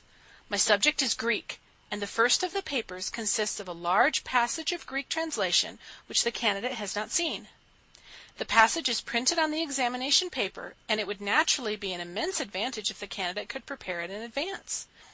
For this reason great care is taken to keep the paper secret. Today, about 3 o'clock, the proofs of this paper arrive from the printers. The exercise consists of half a chapter of Thucydides. I had to read it over carefully, as the text must be absolutely correct. At 4:30 my task was not yet completed. I had, however, promised to take tea in a friend's rooms, so I left the proof upon my desk. I was absent rather more than an hour. You are aware, Mr. Holmes, that our college doors are double, a green baize one within and a heavy oak one without. As I approached my outer door, I was amazed to see a key in it. For an instant I imagined that I had left my own there, but on feeling in my pocket I found that it was all right. The only duplicate which existed, so far as I knew, was that which belonged to my servant, Bannister, a man who has looked after my room for 10 years, and whose honesty is absolutely above suspicion. I found that the key was indeed his, that he had entered my room to know if I wanted tea, and that he had very carelessly left the key in the door when he came out. His visit to my room must have been within a very few minutes of my leaving it. His forgetfulness about the key would have mattered little upon any other occasion, but on this one day it has produced the most deplorable consequences. The moment I looked at my table I was aware that someone had rummaged among my papers. The proof was in 3 long slips. I had left them all together. Now I found that one of them was lying on the floor, one was on the side table near the window, and the third was where I had left it. Holmes stirred for the first time. "The first page on the floor, the second in the window, the third where you left it," said he. "Exactly, Mr. Holmes. You amaze me. How could you possibly know that? Pray, continue your very interesting statement." For an instant I imagined that Bannister had taken the unpardonable liberty of examining my papers. He denied it, however, with the utmost earnestness, and I am convinced that he was speaking the truth. The alternative was that someone passing had observed the key in the door, had known that I was out, and had entered to look at the papers. A large sum of money is at stake, for the scholarship is a very valuable one, and an unscrupulous man might very well run a risk in order to gain an advantage over his fellows. Bannister was very much upset by the incident. He had nearly fainted when we found that the papers had undoubtedly been tampered with. I gave him a little brandy and left him collapsed in a chair while I made a most careful examination of the room. I soon saw that the intruder had left other traces of his presence besides the rumpled papers. On the table in the window were several shreds from a pencil which had been sharpened. A broken tip of lead was lying there also. Evidently the rascal had copied the paper in a great hurry, had broken his pencil, and had been compelled to put a fresh point to it. "Excellent," said Holmes, who was recovering his good humor as his attention became more engrossed by the case. "Fortune has been your friend." "Well, this was not all. I have a new writing table with a fine surface of red leather. I am prepared to swear, and so is Bannister, that it was smooth and unstained. Now I found a clean cut in it, about 3 inches long, not a mere scratch, but a positive cut. Not only this, but on the table I found a small ball of black dough or clay, with specks of something which looks like sawdust in it. I am convinced that these marks were left by the man who rifled the papers. There were no footmarks and no other evidence as to his identity. I was at my wits' end when suddenly the happy thought occurred to me that you were in the town, and I came straight round to put the matter into your hands. Do help me, Mr. Holmes. You see my dilemma. Either I must find the man, or else the examination must be postponed until fresh papers are prepared, and since this cannot be done without explanation, there will ensue a hideous scandal, which will throw a cloud not only on the college, but on the university. Above all things I desire to settle the matter quietly and discreetly." "I shall be happy to look into it, and give you such advice as I can," said Holmes, rising and putting on his overcoat. "The case is not entirely devoid of interest. Had anyone visited you in your room after the papers came to you?" "Yes, young Dowlett Ross, an Indian student who lives on the same stair, came in to ask me some particulars about the examination." "For which he was entered?" "Yes." "And those papers were on your table?" "To the best of my belief they were rolled up." "But might be recognized as proofs?" "Possibly." "No one else in your room?" "No." "Did anyone know that these proofs would be there?" "No one save the printer." "Did this man Barrister know?" "No, certainly not. No one knew." "Where is Bannister now?" "He was very ill, poor fellow. I left him collapsed in the chair. I was in such a hurry to come to you." "You left your door open?" "I locked up the papers first."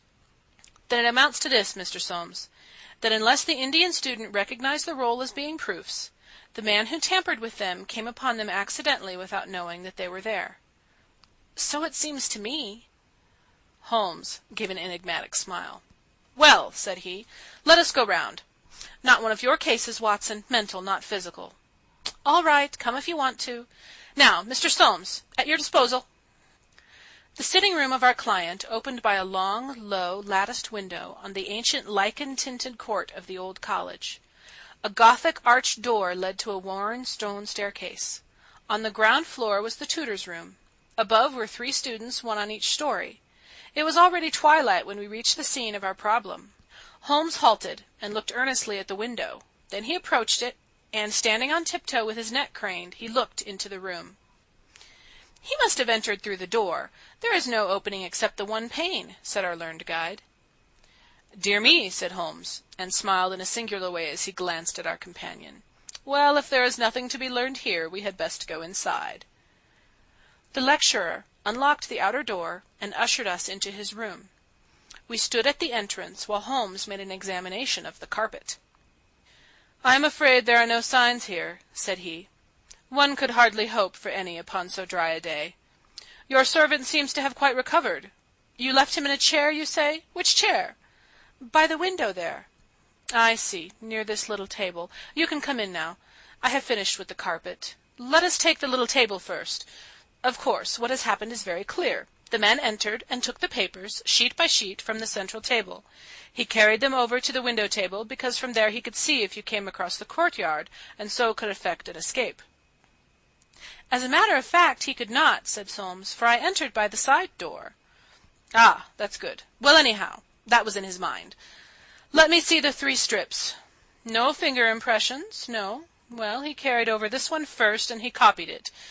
How long would it take him to do that, using every possible contraction? A quarter of an hour, not less. Then he tossed it down and seized the next. He was in the midst of that when your return caused him to make a very hurried retreat. Very hurried, since he had not time to replace the papers which would tell you that he had been there. You were not aware of any hurrying feet on the stairs? You entered the outer door?" No, I can't say I was.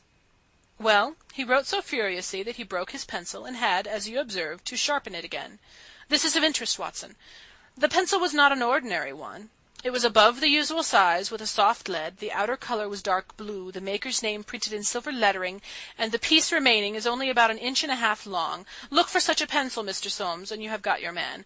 When I add that he possesses a very large and very blunt knife, you have an additional aid. Mr. Soames was somewhat overwhelmed by this flood of information. I can follow the other points, says he, but really, in this matter of the length? Holmes held out a small chip with the letters N.N. and a space of clear wood after them. You see? No, I fear that even now... Watson, I have always done you an injustice. There are others. What could this N.N. be? It is at the end of a word.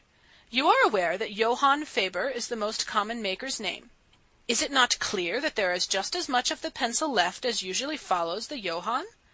He held the small table sideways to the electric light. I was hoping that if the paper on which he wrote was thin, some trace of it might come through upon this polished surface. No, I see nothing. I don't think there is anything more to be learned here. Now, for the central table. This small pellet is, I presume, the black doughy mass you spoke of? Roughly pyramidal in shape and hollowed out, I perceive. As you say, there appear to be grains of sawdust in it. Dear me, this is very interesting. And the cut, a positive tear, I see. It began with a thin scratch and ended in a jagged hole. I am much indebted to you for directing my attention to this case, Mr. Soames. Where does that door lead to? To my bedroom. Have you been in it since your adventure? No, I came straight away for you. I should like to have a glance around. What a charming, old-fashioned room. Oh, perhaps you will kindly wait a minute until I have examined the floor. No, I see nothing. What about this curtain? You hang your clothes behind it. If anyone were forced to conceal himself in this room, he must do it there, since the bed is too low and the wardrobe too shallow. No one there, I suppose? As Holmes drew the curtain, I was aware, from some little rigidity and an alertness of his attitude, that he was prepared for an emergency. As a matter of fact, the drawn curtain disclosed nothing but 3 or 4 suits of clothes hanging from a line of pegs. Holmes turned away and stooped suddenly to the floor. "Hullo, what is this?" says he. It was a small pyramid of black, putty-like stuff, exactly like the one upon the table of the study. Holmes held it out on his open palm in the glare of the electric light. "Your visitor seems to have left traces in your bedroom as well as in your sitting-room, Mr. Soames. What could he have wanted there? I think it is clear enough. You came back by an unexpected way, and so he had no warning until you were at the very door. What could he do? He caught up everything which would betray him, and he rushed into your bedroom to conceal himself." "Good gracious, Mr. Holmes, do you mean to tell me that all the time I was talking to Bannister in this room, we had the man prisoner if we had only known it?" "So I read it." "Surely there is another alternative, Mr. Holmes. I don't know whether you observed my bedroom window?" "Lattice-paned, lead framework, 3 separate windows, one swinging on hinge and large enough to admit a man." "Exactly, and it looks out on an angle of the courtyard so as to be partly invisible. The man might have effected his entrance there, left traces as he passed through the bedroom, and finally, finding the door open, have escaped that way." Holmes shook his head impatiently. "Let us be practical," said he. "I understand you to say that there are 3 students who use this stair and are in the habit of passing your door?" "Yes, there are." "And they are all in for this examination?" "Yes." "Have you any reason to suspect any one of them more than the others?" Soames hesitated. "It is a very delicate question," said he. "One hardly likes to throw suspicion where there are no proofs." "Let us hear the suspicions. I will look after the proofs." "I will tell you, then, in a few words, the character of the 3 men who inhabit these rooms. The lower of the 3 is Gilchrist, a fine scholar and athlete, plays in the rugby team and the cricket team for the college, and got his blue for the hurdles and the long jump. He is a fine, manly fellow. His father was the notorious Sir Jabez Gilchrist, who ruined himself on the turf. My scholar has been left very poor, but he is hard-working and industrious. He will do well. The second floor is inhabited by Dalut Ross, the Indian. He is a quiet, inscrutable fellow, as most of those Indians are. He is well up in his work, though his Greek is his weak subject. He is steady and methodical. The top floor belongs to Miles Maclaren. He is a brilliant fellow when he chooses to work, one of the brightest intellects of the university, but he is wayward, dissipated, and unprincipled. He was nearly expelled over a card scandal in his first year. He has been idling all this term, and he must look forward with dread to the examination." "Then it is he whom you suspect?" "I dare not go so far as that, but of the three he is perhaps the least unlikely." "Exactly. Now, Mr. Solmes, let us have a look at your servant, Bannister." He was a little white-faced, clean-shaven, grizzly-haired fellow of 50. He was still suffering from this sudden disturbance of the quiet routine of his life. His plump face was twitching with his nervousness, and his fingers could not keep still. "We are investigating this unhappy business, Bannister," said his master. "Yes, sir." "I understand," said Holmes, "that you left your key in the door?" "Yes, sir." "Was it not very extraordinary that you should do this on the very day when there were those papers inside?" "It was most unfortunate, sir, but I have occasionally done the same thing at other times." "Then when did you enter the room?" "It was about 4:30. That is Mr. Solmes' tea time." "How long did you stay?" "When I saw that he was absent, I withdrew at once." "Did you look at these papers on the table?" "No, sir, certainly not." "How came you to leave the key in the door?" "I had the tea-tray in my hand. I thought I would come back for the key, then I forgot." "Has the outer door a spring lock?" "No, sir." "Then it was open all the time?" "Yes, sir." "Anyone in the room could get out?" "Yes, sir." "When Mr. Solmes returned and called for you, you were very much disturbed?" "Yes, sir. Such a thing has never happened during the many years I have been here. I nearly fainted, sir." "So I understand. Where were you when you began to feel bad?" "Where was I, sir? Why, here, near the door." "That is singular, because you sat down on that chair over yonder near the corner. Why did you pass these other chairs?" "I don't know, sir. It didn't matter to me where I sat." "I really don't think he knew much about it, Mr. Holmes. He was looking very bad, quite ghastly." "You stayed here when your master left?" "Only for a minute or so. Then I locked the door and went to my room." "Whom do you suspect?" "Oh, I would not venture to say, sir. I don't believe there is any gentleman in this university who is capable of profiting by such an action. No, sir, I'll not believe it." "Thank you. That will do," said Holmes. "Oh, one more word. You have not mentioned to any of the three gentlemen whom you attended that anything is amiss?" "No, sir, not a word." "You haven't seen any of them?" "No, sir." "Very good. Now, Mr. Solmes, we will take a walk in the quadrangle, if you please." End of The Adventure of the Three Students, Part 1. Recording by Zara in June of 2007.